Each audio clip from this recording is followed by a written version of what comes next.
60 ans, je me fais encore avoir. C'est pas possible, ça. Alors, la deuxième proposition du titre de notre après-midi, c'était des pratiques d'entreprise. Alors, on va dérouler cette deuxième partie. Nous avions prévu dans l'ordre une présentation Saviel, Resecom. Ils sont pas arrivés? Si. Si. D'accord. Alors, on va peut-être commencer par vous. C'est ce qu'on avait prévu. Ensuite, on enchaînera sans transition par Thales Aract et on finira par Sanden Solutions Productives. On va enchaîner 3 séquences d'une demi-heure chacune. Donc chaque binôme a une demi-heure. Si entre-temps, je vous rappelle, si vous avez des questions, pensez à les noter sur le petit carton Aract et on les recueillera. Ça nous permettra de constituer le lancement du débat de fin.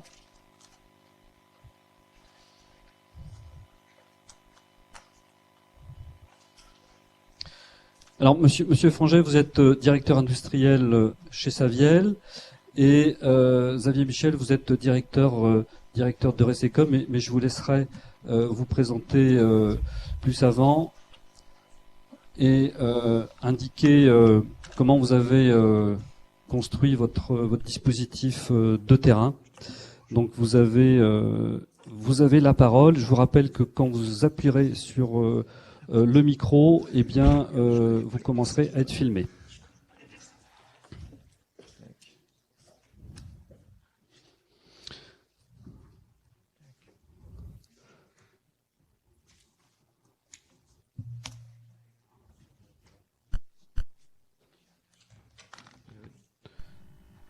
Donc ça s'affiche.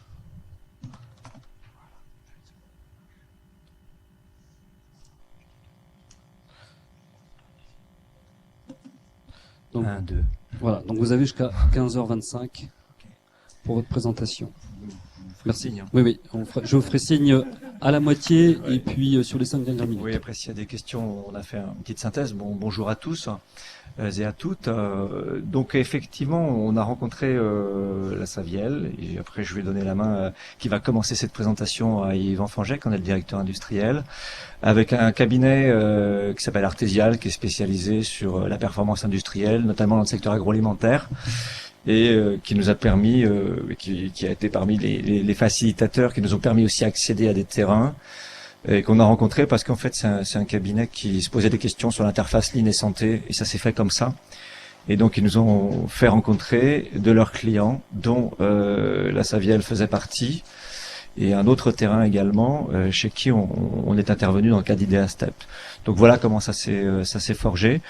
Et là la présentation qu'on va faire là, je vais laisser le soin à Yvan Fanget de présenter un petit peu les éléments de contexte, en quelques mots, de dire 2 mots sur le terrain qui a été concerné, les enjeux de l'entreprise, quelques dates clés. Enfin, tout le contexte, bien sûr, que l'on regarde, parce que, évidemment, ce qu'on constate à l'intérieur, dans l'entreprise, au plus proche des opérateurs, des ateliers, aussi est conditionné par l'environnement externe, les contraintes économiques ou les éléments de facilitateurs. Et l'histoire, surtout. Et de bien regarder, effectivement, la manière dont la recherche de performance a pu être mise en œuvre historiquement. Et après, nous, on arrive là, c'était il y a 1 an d'ailleurs, un peu plus d'1 an, pour faire une photographie, en fait, à l'instant T, et essayer de regarder qu'est-ce qui a contribué en positif ou en plus négatif à l'évolution des choses. Du point de vue de la performance productive, mais du point de vue aussi de facteurs de la santé au travail. Donc moi, dans un deuxième temps, je présenterai un peu une illustration en 3 axes. C'est des choix, on a restreint évidemment pour cette synthèse, mais qui, au-delà, je le précise, de la Saviel, en fait, nous parle par rapport à d'autres terrains qu'on a investis. Au-delà du cas, ces 3 éléments clés que je vais vous présenter de résultats. Je vais essayer de donner des petites illustrations techniques aussi sur ce qu'on a fait, sans pouvoir entrer dans les détails, et à la fois de voir d'où on tire certaines conclusions. Mais au-delà de la Saviel, le regard là, c'est que ça va bien au-delà sur d'autres terrains, et que ce sont des facteurs qu'on a vus ailleurs et qui vont nourrir l'ensemble des réflexions de cette étude. Voilà sur la philosophie. Je laisse la main à Yvan et je la reprendrai tout à l'heure. Bonjour. Juste Saviel, c'est pour présenter le site, puisqu'en fait Saviel c'est 5 sites.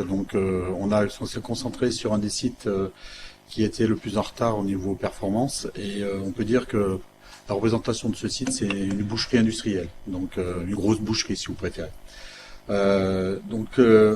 On avait des soucis de performance, et on a 4 activités, grandes activités, ou 2. Saucisserie paupiette, c'est tout ce qui est haché avec des produits d'été, et puis piéçage conditionnement, des viandes prêtes pour vendre dans la GMS. Nous, on devait développer la compétitivité. Alors, après, on a dit santé au travail, puisqu'on a eu quelques soucis. Je vais juste vous montrer un petit peu d'où on est parti sur le site et pourquoi on en arrive là à se poser la question sur ce thème-là. En 97, on a créé l'entreprise, et là on a repris à l'époque des salariés. On était vraiment dans l'esprit boucherie, donc avec le boucher, le matin on se lève de bonne heure, c'est pas tard, on fait 10-12 heures par jour et puis on n'est jamais malade. Jamais accident, voilà, pas d'absentéisme, mais on est de la boucherie, c'est-à-dire qu'on fait surtout du manuel, beaucoup de services parce qu'on connaît ça. Et ensuite, on a commencé à introduire un petit peu de rigueur, puisque les volumes croissants, il a fallu commencer à introduire de l'informatique pour regarder les marges, regarder ainsi de suite. On ne reviendrait pas en arrière d'ailleurs, ils ne reviendraient pas au crayon comme à l'époque, parce que c'était tout juste qu'ils écrivaient les choses certaines fois.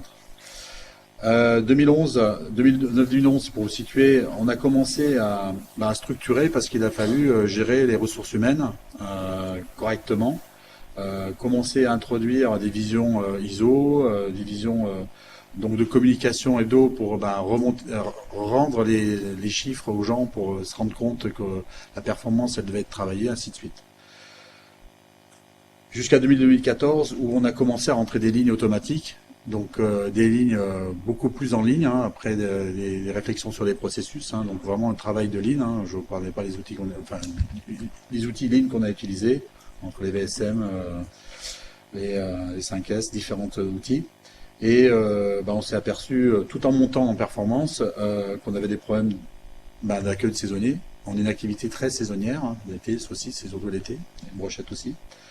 Et on a commencé à structurer notre santé au travail par le truc basique qu'on fait. On a un préventeur qui a commencé à travailler en parallèle, on va dire, et pas intégrer vraiment notre démarche ligne, mais en parallèle. Donc avec tous les problèmes conflictuels qu'on peut avoir dans l'année entre le préventeur et puis l'histoire de la performance, ça n'est pas toujours... toi de la sécurité, nous on va s'occuper de travailler, on a un boulot, d'accord, c'est un peu souvent ce qu'on pouvait entendre. Et voilà. On a souhaité aller un peu plus loin. On a fait des partages d'expériences, avec la société Artésiale qui nous aidait à développer la performance, en se posant la question, parce qu'on voyait bien que nos chiffres d'AT et de santé au travail s'amélioraient pas, c'était plutôt le contraire. Nous, de toute façon, le contexte économique, il faut s'adapter au cycle de vie des produits. Ils sont de plus en plus courts. Donc on sait que la sécurité avec un préventeur qui a le temps de regarder, d'analyser, de faire des groupes de travail, de dire, etc. Ah non, mais c'est fini, le produit, on ne le produit plus. Les machines dans l'échange, on en met des nouvelles. Ah ouais, mais j'ai pas fini, donc je recommence. C'est un enjeu de l'entreprise qui, dans notre métier, qui est problématique. Donc on voit qu'on a besoin d'échanger entre les métiers d'entreprise, puisqu'en fait, il faut réagir de plus en plus rapidement. Donc on a besoin d'échanges rapides pour prendre des décisions rapidement, et pas se tromper pour que le client soit satisfait. Donc on doit rendre agiles les organisations, donc très réactives, améliorer sans cesse la performance, parce que malgré ça, on nous demande d'être de plus en plus performants dans les prix, parce que la concurrence est rude, gérée entre les GMS, donc se retrouve sur les entreprises. Et puis on voit un autre thème qui aborde, c'est qu'on a des gens qui avaient un vrai savoir-faire de métier, boucher, rappelez-vous, boucherie, on l'a toujours, parce que la viande, elle reste toujours la même chose, c'est pas devenu des boulons. Et on a des soucis des gens qui commencent à avoir de l'âge, ou des gens qui sont absents, on perd le savoir-faire. Et ça, on voit bien qu'il y a un problème de transmission de savoir-faire. On a aussi besoin, pour augmenter la performance, et ça on l'a vu de plus en plus, c'est pour que les gens soient pas là, excusez-moi, c'est le contraire, je vais un lapsus. c'est qu'ils ont besoin de fierté, d'accord? Ils ont besoin d'avoir d'appartenance, c'est ce qu'on appelle souvent, etc., pour quelque part avoir une communication qui fonctionne mieux. On l'a vu au cours de toutes nos animations qu'on a fait au niveau de ce qui était à un moment donné présenté tout à l'heure dans le Lean, hein, dans l'animation. On a donc du coup commencé à réfléchir d'accompagner le développement de la santé des salariés, surtout que notre pyramide d'âge commence à glisser. Donc on voit que de toute façon on a des gens qui ont le plus d'âge, donc qui ne savent pas faire comme des jeunes de 20 ans prêts à bosser très très fort et de façon sans limite. Donc là il va falloir qu'on accompagne les gens et leur donner confiance qu'après 60 ans ils pourront travailler encore dans notre entreprise parce que c'est leur souci. Ils ont vécu les 12 heures de travail, rappelez-vous celui de 97, et puis ils disent mais je pourrais jamais plus faire ça moi, à 59 je pourrais plus. Comment je fais quoi? Donc cette inquiétude, toujours pour donner les gens avec de la confiance, c'est un point qu'on doit soulever. Et on doit innover évidemment. Les indicateurs qu'on a, c'est juste pour vous situer, nous on a les indicateurs de performance qui est le rendement de la matière, les taux de demande client satisfait, c'est-à-dire que c'est le taux de satisfaction client, hein, et les quantités traitées qu'on a traitées en kilo-heure en fait, hein, entre autres. Tous ces indicateurs aujourd'hui ils progressent, parce qu'on a fait le nécessaire au niveau du Lean, des organisations, ils progressent. Des fois pas assez vite par rapport aux actionnaires qui peuvent nous demander, mais ils progressent. Et la sécurité au travail, à une époque, là 2012, on est dans la période où on a recommencé à travailler sur la sécurité, mais il faut savoir qu'on est monté fort. 21 AT, c'est beaucoup. Hein, ça fait des taux de fréquence au-dessus de 80. Et aujourd'hui, notre objectif, c'est de descendre à des taux de fréquence bien en dessous de 50. Quoi. Et aujourd'hui, 2013, on avait fait l'effort avec le préventeur, ce qui a permis de baisser, ça a apporté quelque chose quand même. Mais aujourd'hui, en 2014, on voit qu'on stagne. On a une sorte de plancher qu'on n'arrive plus à traverser. Donc il faut qu'on travaille dessus. On a toujours 12% d'absentéisme global. Hein. Dedans, là, il y a plus que c'est l'absentéisme vraiment dans la globalité du bilan social. Donc dedans, il y a aussi les congés maternité, etc. Donc il faut le voir comme ça. Donc 3% pour maladie professionnelle. Voilà, ça c'est les contextes entre les besoins, etc. Je vais laisser la parole à M. Michel. Merci Yvon. Donc là, on a investi, comme l'a dit Yvon Forget tout à l'heure, particulièrement, hein, comme c'était le protocole qui a été présenté, on a investi plus particulièrement 2 ateliers. Au départ, mais 2 ateliers qui en contenaient 4 en fait. Je expliquerai tout à l'heure. En fait, c'est deux ateliers distincts dans l'organigramme de l'entreprise, mais ces 2 ateliers présentant 2 sous-ateliers. Donc saucisserie et paupiette pour le premier tandem, et le piéçage. Donc là, je fais pas de dessin, hein, fabrication de saucisses et fabrication de paupiettes. Piéçage, donc la découpe de la viande avant qu'elle soit conditionnée. Donc la deuxième partie, c'est l'équipe de conditionnement. Essentiellement des femmes, sauf pour les piéceurs, métier du boucher, quoiqu'il y ait certaines femmes dans ces métiers aujourd'hui, mais pour un petit quart, je pense, hein, en tout cas sur aujourd'hui, des métiers. La méthode, ça a été, je dirais classiquement, comme n'importe quel diagnostic, fût-il en recherche, ici appliqué. C'est une présentation au CHSCT à l'ensemble des salariés. Hein, ce qui expliquera les particulièrement bons taux qu'on a de réponse sur le questionnaire. C'est d'abord on se présente et on explique ce qu'on vient faire, et il y a une restitution qui a été faite au CHSCT et à l'ensemble des personnels concernés, hein, bien sûr à ce jour. Et d'abord au chef d'équipe aussi et tout ça pour qu'ils s'approprient les données, que ça leur serve derrière. C'était le contrat que nous avions de relations mutuellement bénéfiques entre le fait que la Saviel se prête au terrain puis que ça vienne aider à réfléchir pour les équipes. Des observations en atelier et de l'analyse documentaire, entretien individuel et collectif, semi-directif, prise de notes, hein, méthodologie des sciences humaines et sociales. 70% de répondants au questionnaire sur les différents ateliers. Les thèmes du questionnaire et un questionnaire qui vient de nos activités de recherche à l'université de Nantes et puis chez Resecum, autour de tout un tas de déterminants que vous reconnaîtrez certainement autour du travail, les moyens du travail, ses exigences, reconnaissance, perspective, latitude, soutien, communication, et aussi des indicateurs de santé perçus, TMS, santé psychique et pénibilité perçue au sens de la loi. Trois axes d'analyse. Donc là, les choix que j'ai dû faire aujourd'hui pour vous présenter ça, c'est de dire finalement, je vais vous présenter en trois extraits en fait, trois angles d'attaque. Le premier, je dirais que ce que nous enseigne ce terrain-là, mais d'autres aussi, c'est aller vers une gestion plus prédictive de la santé et des sensibilités des salariés. Alors bien évidemment, Monsieur Michel, vous direz, oui, mais c'est quoi la santé? C'est-à-dire d'aller creuser un peu dans toutes ces dimensions et de regarder, attention là, il y a dans beaucoup d'endroits des populations fragilisées, sensibles, et dès qu'on va les mettre dans des contingences plus contraignantes, c'est les plus faibles qui vont prendre en premier. Hein, théorie du maillon faible, hein, c'est-à-dire que si vous mettez une contrainte sur un système, c'est les éléments les plus faibles qui vont trinquer, donc généralement, évidemment, quand ça se passe pas très bien et qu'on a une population fragilisée, c'est le premier élément, et une vision étendue et consolidée d'une santé plus entière dans sa définition. Le deuxième aspect que je vais aborder, c'est que par rapport à la problématique qui était celle d'Ideal Step, hein, bien sûr, c'était de dire le terreau, hein, ce que Thierry, j'étais pas là au début tout à l'heure, mais a dû vous parler. C'est-à-dire, donc, on va appliquer des outils, mais attention de bien regarder où est-ce qu'on les met, ces outils, parce que et dans quelles conditions on les adapte, donc là de bien regarder la différence, et là on verra une belle différence interatelier. On dit oh tiens c'est des ateliers, ça a l'air différent, et à la fois qu'est-ce que ça, non, il y a des choses très différentes, donc la manière d'appliquer et de manager, etc. Conditionne et est absolument à prendre en compte. Et le troisième point que je vais présenter un petit projet Lean. Alors je l'ai choisi justement, peut-être parce que on entend beaucoup parler des tracteurs pro Lean ou etc. Ben là c'est un outil parfaitement Lean, hein, pour ceux qui le connaissent, c'est le Value Stream Mapping, l'analyse de la valeur des flux.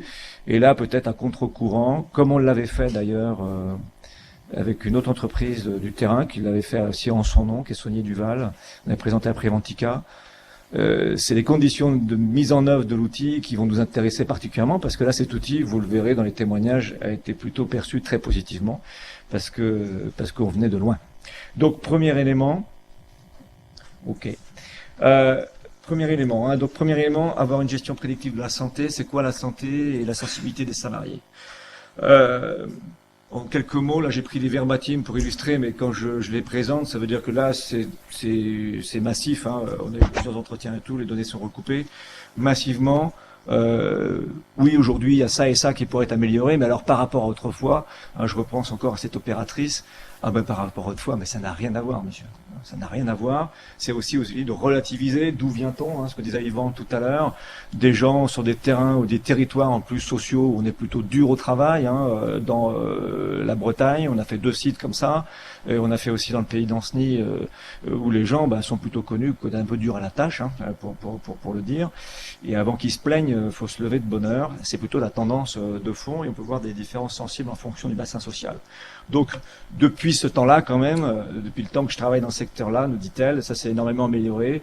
Donc là, je n'ai cité 2 verbatims qui sont assez représentatifs, c'est-à-dire qu'avant, on courait partout, on travaillait de 4 à 16 heures, parfois même sans pause. L'essentiel, c'était de livrer. Les machines étaient moins performantes, les palettes, les barquettes, tout le matériel. Donc finalement, on finissait des journées complètement usées. La deuxième dit à peu près la même chose, hein, sur ce témoignage-là. Je suis dans l'entreprise depuis 16 ans, énormément d'améliorations, conditions de travail, horaires, manque de respect des femmes.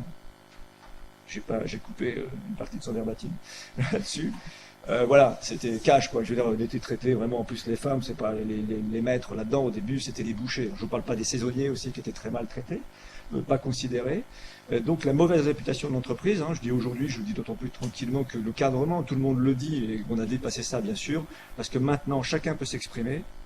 Ça c'est une vertu de Lean, hein, parce que ça c'est des dispositifs de com qui ont été mis en place, qui ont été cités tout à l'heure, qui vont permettre ça et qui fonctionnent effectivement. L'ambiance est beaucoup plus agréable, et si on se sent respecté, on respecte les autres et son travail. Là je dirais amen, je rends ces bons mots à cette opératrice qui est frappé au coin du bon sens. Mais, je dirais, là-dedans aujourd'hui, dans ce site comme dans d'autres, les personnes ne se plaignent pas trop, mais parfois elles souffrent en silence. Moi, c'est vraiment un message que j'ai envie de véhiculer à toute entreprise, parce qu'on regarde souvent les gens qui tireraient sur la corde en étant absents. En fait, la réalité, c'est surtout des gens qui tiennent jusqu'à n'en plus pouvoir. Et que le risque, là, si on veut éviter les arrêts maladie et les problèmes, c'est de regarder d'abord aussi cette population. Je ne juge pas la première si elle existe, mais la majorité est là. Et donc, nous ne sommes plus jeunes, on a mal partout, on est usé. Hein. Pour résumer que ces années qu'on a données d'engagement, quelque part, elles ont le ressentiment dans leur corps qu'elles en payent les dividendes négatifs. 7% du personnel, c'est 40% des accidents, hein, pour reprendre les indicateurs des préventeurs aussi, hein, qui d'une manière d'illustrer cette population fragilisée. Alors techniquement, on peut la cerner, je vais essayer de faire synthétique et pédagogique. On utilise le questionnaire. Là, j'ai isolé 2 populations sur les répondants, tout atelier confondu. La première population est celle qui perçoit une forte exigence, une faible latitude, peu de marge de manœuvre dans son travail, et en plus des facteurs dégradés de relations sociales, entre collègues ou avec leur manager, et généralement les deux. Donc c'est des indices que l'on calcule, pour ceux qui les connaissent, c'est notamment les méthodologies de Karasek, hein, qui ont été utilisées, puisque c'est des échelles qu'on a utilisées là. Cette population représente à peu près 40% des effectifs totaux des répondants, c'est-à-dire 18 personnes, et de l'autre, on a une trentaine de personnes, c'est-à-dire 60%, autres opérateurs qui ne sont pas dans ces conditions combinées. Si on regarde les indicateurs de la manière dont ils se perçoivent moralement, c'est-à-dire quand ils répondent à la question « je me suis senti ces derniers mois, jamais de temps en temps, souvent ou très souvent, désespéré en pensant à l'avenir, seul, avec le cafard, tendu, la peur, nerveux, contrarié », il n'y a pas toute l'échelle. C'est une première dimension, on va dire, indicateur de morale ou de santé psychique. Deuxième dimension, l'indicateur de soutien social. Hein, la qualité de mes relations, mon supérieur direct est attentif à mon bien-être, pas du tout d'accord, pas d'accord, d'accord, tout à fait d'accord. Il m'aide, il fait collaborer les collègues, il est à l'écoute, mes collègues sont plutôt professionnels, attentifs à moi, amicaux, il m'aide. Dernier indice, le ressenti physique. J'ai ressenti ces derniers mois, jamais de temps en temps, souvent à très souvent, des douleurs à la nuque, épaules, bras, coudes, mains, poignets, doigts, haut du dos, bas du dos, c'est le questionnaire TMS de l'ANACT. Les réponses que vous voyez en rouge, c'est la somme de souvent à très souvent en haut, d'accord à tout à fait d'accord au milieu en vert, et souvent à très souvent en bas. Donc qu'est-ce que ça nous dit ça? Et on l'a vu sur d'autres terrains, ça nous dit que globalement 20% de la population est dans une situation relativement fragile en termes de santé, parce que les gens qui souffrent dans leur tête, souffrent dans leur corps et souffrent socialement. Est-ce que vous avez suivi là-dessus, hein, sur les 2 populations, celle de droite qui n'est pas dans ces contingences de stress, hein, ici, la qualité des relations sociales, on est quasiment à 90-100%, on est plutôt bien équilibré dans ces relations sociales, et dans le moral et dans le physique, je vous laisse voir la petite araignée rouge, plus elle est rouge, moins bien ça se passe. Là, elle est réduite, vous voyez ici, évidemment, elle enfle, et ça, on l'a vu sur beaucoup de terrains, notamment agro-industriels, cette concordance. Cette concordance, c'est laquelle? C'est celle de la définition même de la santé, en tant qu'état de bien-être complet, physique, mental et social, qui ne consiste pas seulement en une absence de maladie ou d'infirmité, parce que tous les gens qui ont répondu là sont au travail. Mais que tous les gens qui sont dans cette situation de gauche là, le sont dans les 2 ateliers, notamment dans un des ateliers finalement les plus difficiles. Et ça, on l'a vu par ailleurs, et même on était étonné de voir dans certains ateliers qui présentaient des contingences de travail proches, que la qualité du management de la relation sociale avait un impact énorme sur le ressenti physique, mental et dans la relation sociale, bien sûr. Donc ça, c'est un premier indice pour nous là-dessus. Deuxième approche que je voulais éclairer et partager avec vous aujourd'hui, c'était attention à bien optimiser la prise en compte des spécificités des services et du travail, des ateliers, des équipes. Un groupe social donné, c'est un groupe avec un travail à peu près homogène et avec un groupe qui travaille ensemble avec un même chef. Hein, c'est une unité, c'est l'unité de base à bien regarder. C'est pour ça que là, quand on a regardé, alors ici, je fais au passage, c'est des indices qu'on va sortir de l'étude un petit peu, puisque là, on a tous les terrains, tous les ateliers de tous les terrains qui ont répondu au même questionnaire que j'ai évoqué tout à l'heure. J'ai surligné en rouge où se trouvent nos ateliers, conditionnement et festifs, c'est paupiettes. Dans un indice de communication, c'est-à-dire qu'il y a 7 questions sur la communication formelle et informelle, plus on est à droite, plus la communication fonctionne bien. Plus on est à gauche, moins elle fonctionnait bien dans les terrains, jusqu'à aller à des zones quasiment très dégradées en termes de communication. On constate que là, à un même outillage qui est développé par le management du site, la manière dont il fonctionne pour le piéçage et la saucisserie est vraiment très significativement différent de comment il fonctionne pour le conditionnement et les paupiettes. Et pourtant, il a eu la même formation, le même envie, il n'y a pas de non-envie du management de le faire, c'est toutes les semaines, il y a des réunions, on y échange. Donc ça, c'est le premier élément. Alors pourquoi? Ici, en quelques mots, parce que je vous montre quelques chiffres, mais c'est qualitatif qui est le plus riche. Si on regarde les différents ateliers, donc conditionnement, piéçage, paupiettes et saucisses, j'ai mis les chiffres pour les managers. Les 11 managers qui ont répondu et responsables, ils sont dans la colonne de gauche sur une petite série de questions que j'ai extrait pour vous donner une idée. Le conditionnement, globalement, un point positif, quand on est à 50% des gens qui sont plutôt d'accord, à tout à fait d'accord d'être écoutés, d'avoir le sentiment d'être écouté, c'est un très bon score par rapport aux autres terrains. C'est rare d'aller au-delà. Par contre, là, est-ce qu'on est écouté? On descend à 14% pour le piéçage et à 18%. Donc là, qu'est-ce qui se passe? On est globalement satisfait de son travail. C'est une entreprise où globalement, on est plutôt fier et très attaché à l'entreprise et confiant dans l'avenir à 100%. Ah, tiens, saucisserie, que 73, ça recule. Des ordres contradictoires. Oui, alors au conditionnement, mais même en saucisserie, on reçoit très souvent des ordres contradictoires. Vous voyez, ça se distingue très nettement des autres populations, notamment Paupiette, qui est les meilleurs là-dessus. On le verra, puisque c'est là que la communication, je vous le rappelle, marche le mieux. Organiser mon travail, je peux organiser de la latitude.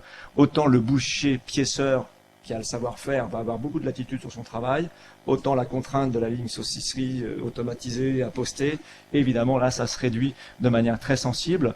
Et enfin, si on regarde une analyse sur 3 années cumulées, atelier par atelier, du nombre d'accidents et d'arrêts de travail par collaborateur, ça nous donne ici, il y a à peu près 0,8 arrêts de travail par collaborateur en saucisserie, quand je suis à 0,25 au piéçage.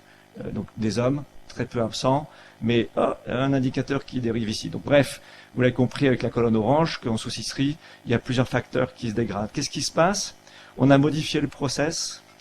On a une problématique de saisonnalité, c'est-à-dire que là, ce week-end, je pense qu'ils sont en pleine effervescence, parce que nous allons tous manger des grillades et des saucisses et des merguez. Ils multiplient par 2 la prod, faut s'adapter. Et par 10, pardon. Par 10, oui, j'étais loin.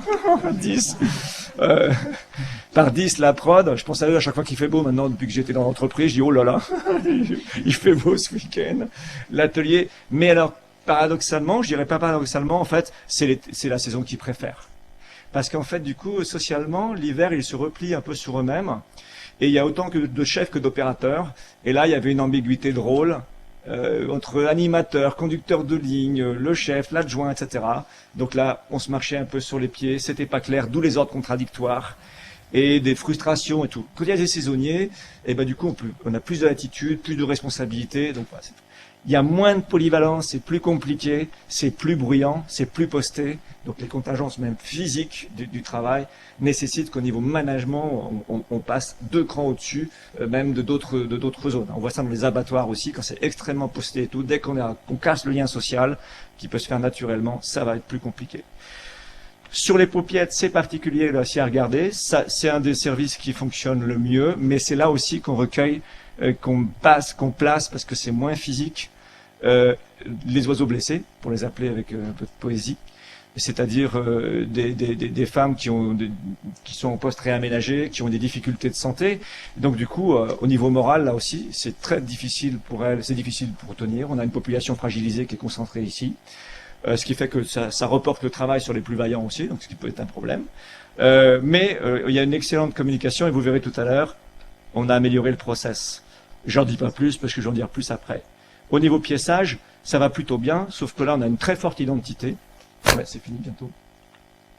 On a une très forte identité, du caractère, et on s'oppose de manière un peu frontale au chef, qui a aussi du fort caractère. Dernier atelier différent, beaucoup de femmes, métier à valoriser certainement, conditionneuse, c'est quoi?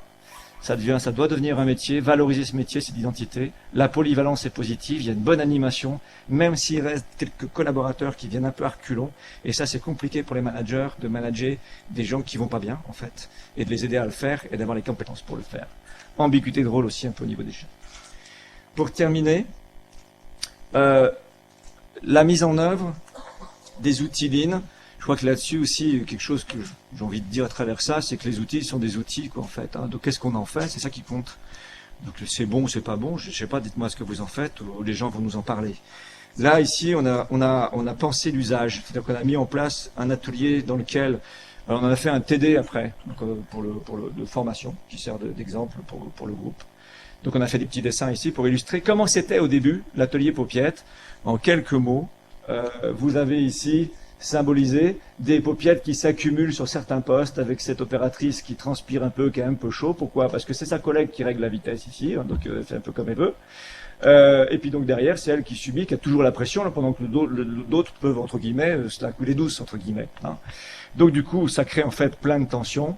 Je vais dire en quelques mots dans les résultats. Donc on a mis en œuvre un chantier pour améliorer ce process. Ça a conduit à quoi? Ça a conduit qu'aujourd'hui, cet atelier est passé de 104 à 140 paupiettes fabriquées par heure.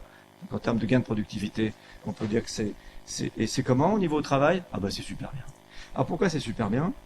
Parce qu'en fait, quand le responsable de prod est rentré dans l'atelier et qu'on lui a fait remarquer que mais qu'est-ce que tu viens faire là, il a dit ah oui, il faut peut-être que je demande et que j'explique pourquoi. Donc il a changé sa méthode, il a associé les gens à ce qu'il faisait. Ensuite, ça s'est fait dans une longue durée de changement avec un accompagnement très conséquent avec une stagiaire. C'est mieux qu'avant, pourquoi? Parce qu'avant, c'était juste hyper dégradé, très tendu. Pourquoi aujourd'hui? Même quand ça s'est mis en place, ça a été perturbant, tellement on avait l'impression d'être des escargots, hein, je disais ici. C'est-à-dire qu'on a l'impression tout à coup de travailler lentement. Pourquoi? Parce qu'on a travaillé plus régulièrement et on s'est placé sur le poste le plus long pour fixer la cadence. Premier élément. Deuxième élément, derrière, donc on est à la même vitesse, c'est plus régulier, c'est moins stressant, fatigant, on tourne, on est polyvalent, donc du coup on n'est plus tout le temps sur le même poste, machin. Et c'est moins lassant. Ça ne veut pas dire que c'est plus lassant, ça reste lassant. Et une deuxième chose qui est très importante aussi pour nous ici, c'est qu'en fait la configuration, je pense pas que ça n'a pas forcément été pensé au départ, c'est que c'est mis en U, en cercle comme ça. C'est-à-dire qu'elles sont face à face. Donc du coup, vous le savez, Monsieur Michel, on est des femmes, on aime bien causer. Bon, il n'y a pas que les femmes qui aiment causer, hein, je sais pas. J'ai beaucoup de femmes ici en plus. Mais c'est ce qu'elles m'ont dit. On aime bien causer. Et ce que ça a eu derrière, en fait, c'est que ça a permis d'améliorer les liens qu'il y avait. Parce qu'on discute tout ensemble maintenant. Il y avait des petits groupes, c'était une autre ambiance. Il y en avait aussi qui en faisaient moins que d'autres. Justice dans l'organisation. Hein, donc ils sont tous des déterminants extrêmement importants, vous le savez, du travail. Donc finalement, là, on ressort sur unanimement le côté positif. Conclusion, perspective. Au bilan, pour nous, je ne dis pas parce qu'ils vont changer ici, aussi, je ne l'ai pas souligné là, il y a quelque chose d'important qui est dit dans le Lean, et d'avoir un Lean vraiment jusqu'au bout, c'est un Lean qui est vraiment pensé stratégiquement, tactiquement et opérationnellement ici. Je veux dire, c'est pas juste la ligne et la pression aux lignes pour qu'elles produisent. C'est que c'est vu d'en haut et c'est cohérent, ça remonte, ça redescend. D'ailleurs, il y a un indice qui est un des meilleurs, parce que les entreprises sont pas trop grosses et qu'il y a une vraie proximité. La ligne hiérarchique n'est pas très grande à la Saviel. Et on a un indice là sur les questionnaires. Est-ce que la direction générale est accessible pour 70-80% des opérateurs? Oui. Parfois trop même, parce qu'on peut même facilement rentrer dans le bureau du directeur du site, hein, il vous écoutera. Donc on gère, on essaye de gérer en tout cas, parce que c'est jamais simple, mais il y a une vraie réflexion sur le dilemme entre qu'est-ce qu'on centralise et mutualise, qu'est-ce qu'on décentralise, qu'est-ce qu'on laisse comme autonomie, la cohérence entre les métiers. Vous voyez que les fonctions RH et santé au travail sont très récentes. Et donc tout ça prend place. Eh ben on y est. Je dirais qu'ici, deuxième point, il y a un changement de culture. On n'est plus dans les mêmes rapports au travail, vous l'avez compris. Elle est réussie pour nous, certainement. Elle est encore jeune, elle va travailler. Et j'ai été frappé par la lucidité de tout le monde à tous les niveaux. C'est-à-dire que ça, c'est plutôt un facteur d'observation très important. C'est qu'on ne se fait pas croire. On sait voir où il y a des difficultés, même si on n'arrive pas comment à trouver la solution. Il y a une lucidité forte et une implication forte dans la réflexivité sur comment améliorer ça. Population fragile, mais montée en compétences managériales annoncées. Les perspectives. Les deux mots. Et c'est fini. C'est fini. Non, mais donc l'évolution d'un vision, ce que je voulais dire, c'est qu'en fait, on s'aperçoit qu'il y a la question qui est posée, est-ce que le Lean est bien ou pas bien? Est-ce que c'est possible? Je pense que la question, elle est peut-être même pas encore posée, parce qu'en fait, c'est un outil. Aujourd'hui, un outil, un marteau, quand c'est sur une table, ça fait jamais mal à personne. Il n'y a que celui qui l'utilise. Et aujourd'hui, on s'aperçoit clairement que c'est plutôt le changement et l'agilité qu'on demande aux organisations liées parce que le marché veut ça, que ça donne des difficultés aux gens. Aujourd'hui, le lean en soi n'est que la représentation et la loupe, et si on utilise mal, ça va grossir tous les défauts du problème d'être agile. Parce que les gens, ce qu'ils supportent le moins, c'est, ils aiment bien discuter, on a fait toute une suite, mais on s'aperçoit que c'est le changement, ils n'ont pas le temps de se poser. On a changé récemment notre atelier de façon assez drastique, et c'est bien ça qui leur fait le plus peur. Et c'est bien ça qui déstabilise le plus les gens, c'est le changement et l'agilité qu'on demande aux organisations. Donc je précise, et le lean, dans mon analyse, c'est vraiment qu'une loupe. Quand elle est mal utilisée, c'est une loupe qui grossit ces défauts-là. Donc dans ce qu'on veut faire, c'est on veut développer les compétences métiers. On s'aperçoit que quand on parle métier, on donne confiance aux gens dans leur travail. On commence par les bouchers parce qu'on va former plus de gens à être bouchers, même s'ils ne font pas que boucher. C'est notre métier principal. Merci messieurs. Merci. Ça doit susciter des questions, donc pensez à remplir les petits